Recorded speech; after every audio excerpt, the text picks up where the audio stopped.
Hey, it's me. Welcome to another thrift store makeover video. Hey! That was obnoxious. I want to pop into this video, whatever video it happens to be, to explain something really quickly. If you are seeing this, I have given birth. I am filming this in advance, so I haven't actually, but if you're seeing this, then I have. And that's the reason why I did not upload a video this past Friday. Maybe you already saw my announcement on the community tab, but for anyone who did not, I just want to explain that yes, I did have the baby, but I am still gonna be posting videos every Friday. You are gonna see me very much so still pregnant in my videos. I worked my pregnant little butt off prepping videos in advance so that I would have stuff to post for you guys once the baby came. I have enough videos filmed so that I can post as usual, but still give myself a little bit of extra time to adjust. I hope that you guys enjoy the content that I've prepared for you. Today, I'm going to have yet another experience taking an object that I found at a thrift store And making it over. I'm gonna clean it up, I'm gonna paint it, I'm gonna take away anything I don't like, I'm gonna add anything that I think it needs, and most likely, I'm going to end up with an item that is much more colorful and obnoxious than it was to begin with. I have decided to go with this item. I found this in the thrift store quite recently, yes. I've been doing it again. I've been thrifting. I've been completely ignoring the stash of thrifted items that I have and just going and getting new stuff. I should just use the stuff that I already have. But no, I found this and this is what I want to do immediately. It is a stack of 3 donuts. It's really cute, to be honest. If it weren't so beat up and cracked and gross, I might actually want to keep it around. I'm gonna do something fancy to this. Let's do it. All right, so here is my lovely donut stack. Welcome to counting class. We have 1, 2, 3 donuts. Wow. And this is honestly just so cute, but it is a piggy bank. Is it still called a piggy bank if it's not a piggy? It's a coin bank, which, oh darn, I just stopped using one of these like 20 years ago. So I'm gonna change that. Change the coin. Okay, I opened up the hole and looked inside, which you should never do, okay? Learn from me. I see there's some stuff in there that's not gonna come out. Just plug it back up and pretend like I didn't see that. I did pay $12 for this, which I feel like is a little bit pricey, but okay, thrift store. It's kind of hard to see, but there are a fair amount of cracks all over this, and the paint job is also just a little bit sloppy. Hopefully I can improve on that. Rolling into my workspace. First of all, please leave, I don't want you. I'm gonna start this process with my air dry clay, a nice fresh block of it. Cutting into that, here we go. Every time I open a new package of clay, I make some comment about it looking like cream cheese. Handful of cream cheese. Hey, it looks like cream cheese! Grabbing a nice hunk and giving it a good old massage. This is what deep tissue looks like right here. Now, donuts! You can come back. I'm adding this large hunk on top of the donuts, smoothing it out with some water. Nice and juicy. Here comes my sketch for this design. Look.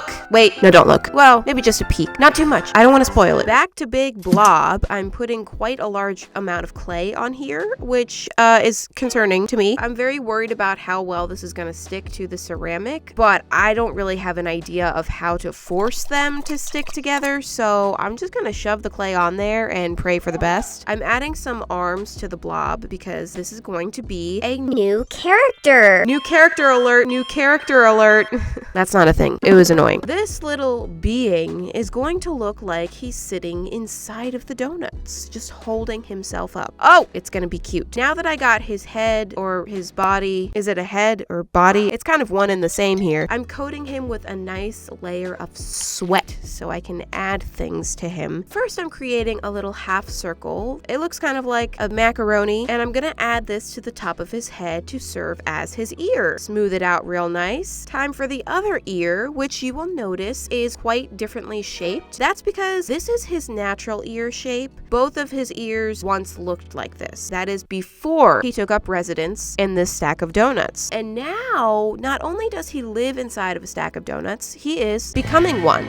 I'm gonna create some horns for him. My intention at this point was to make a sort of donut monster. Also, I'm kind of making it up as I go, so that may or may not change. I added some bulging eyes and some fur details, and here he is, ready for a long 24-ish hours of dry time. Go to sleep, baby. I'll see you soon. spoon. Aha! Here he is, ready for gesso. I'm gonna apply a nice layer of that on this entire piece. From this angle, you get a nice look at his donut eye, which you actually didn't see me sculpt because I forgot to do that thing where I press the record button on my camera. I've only made like 400 videos at this point, so it's totally reasonable for me to make that kind of beginner mistake, okay? Yes, he's got one normal eye and one taken over by donuts. I'm adding the gesso to the entire bank portion as well. Multiple layers of that to really get a clean base to paint on. At this point, I'm just amazed and astonished that the clay has actually stuck onto the ceramic so well. What a pleasant surprise. But also, I'm kind of waiting for it to fall off any second, and it's stressing me out. Now, let me tell you, this project is definitely reminding me of our dear Jerry the Cherry. He was also a sculpted character on top of a dessert bank. Why does that matter? I don't know. I'm just making a statement. Leave me alone. Finally, it's fun time. Time to get painty. I'm starting with a nice appetizing cake color over each of the donuts and on the character himself, and that's going to require a couple of layers to build up that color nicely. Now we get to decorate the donuts with colors. Ooh, rainbow colors. The top donut, I'm going with a nice pink for the frosting, which may be the most appetizing looking frosting color out there.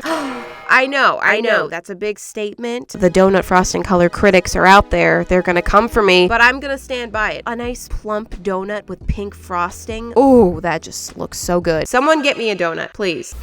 Uh-oh, she's awake. Baby. Okay, excuse me. Am I recording this voiceover while I'm holding my newborn? Yes, she is awake, but she's just chilling, so excuse any little chirping noises. These donuts are the kind that have the little fillings in them. At first, I was kind of disappointed by that because I think I like donuts better without a filling. However, the fillings do present me with a golden opportunity, more like a rainbow opportunity. I can include the entire rainbow of colors going down the donut stack. So the next donut is going to have yellow frosting followed by green filling. It will continue through to the end of the rainbow, but I do have to do this a little bit out of order here because there's this drizzle. Oh, this freaking drizzle. I had the brilliant idea to paint the drizzle rainbow. Why? Because I hate myself. Not really. Okay, I thought a rainbow drizzle would look cute and it wouldn't be that difficult, but I did not expect it to take as much time as it did. But of course, once I've started it, I have to press on. I'm not a quitter, sometimes to a fault, because bro, you should have just quit. Just paint it pink, honestly. But no, I kept going with this freaking drizzle, alternating with that and touching up the other areas of the donut stack. The original indents where the fillings are supposed to be on the donuts, they're actually really crooked. I did try to straighten it up a little bit with my paint job. Oh, and here's where the drizzle gets really fun. Sarcasm. I painted around the drizzle to do the frosting and the donut itself. I tried to be very careful with this process and keep everything neat, but of course I completely butchered it. Not even close. So I have to go over the drizzle again with every subtle little blend between colors. Oh, this was so long. I hope you guys actually like the look of the rainbow drizzle, because then it may be worth it. Me, I like it, I do, but my vision is a little bit clouded with trauma. I look at this drizzle and I mainly just see the pain that I was feeling while creating it. That's just a little bit dramatic. After hours of touch-ups on that, I'm finally able to move on to the character design, starting with some purple frosting on the donut ear. That's so cute. And then some blue frosting on the donut eye, and adding in the normal part of his face very sloppily. Now that I'm looking at it, that blue donut is just too blue. So I started changing it back to green, but then it was looking too green.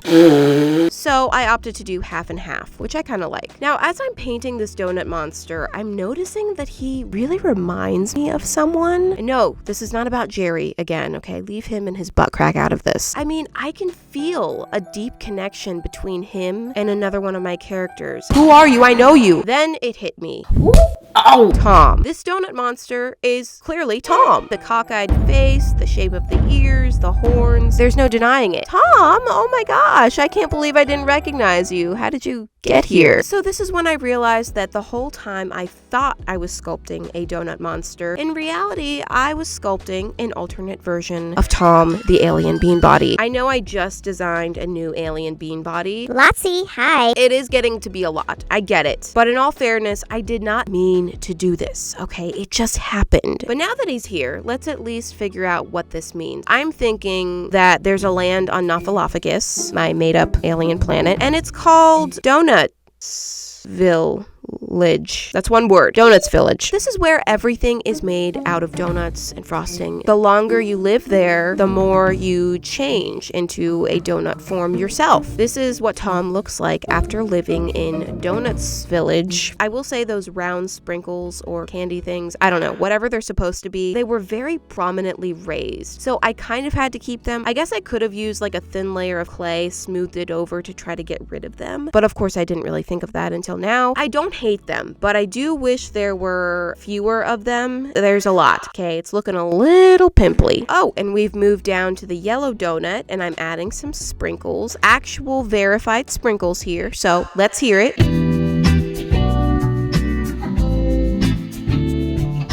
Thank you, self, for playing that song in editing. Now that all of that's done, it's time to add a nice protective varnish to the entire piece. Give it a good shine as well. And here it is. I love how this came out. It's so bright and fun and cute. You know, I really did like the donut monster originally, but when I realized that it's actually Tom, my beloved friend Tom, it just made me even more excited and connected to this piece, okay? I think it came out so good. I'm extremely happy about it, and I think we might need to visit Donuts Village once again at some point. I hope you guys enjoyed this thrift store makeover. Thank you so much for watching, and I will see you next time. Bye!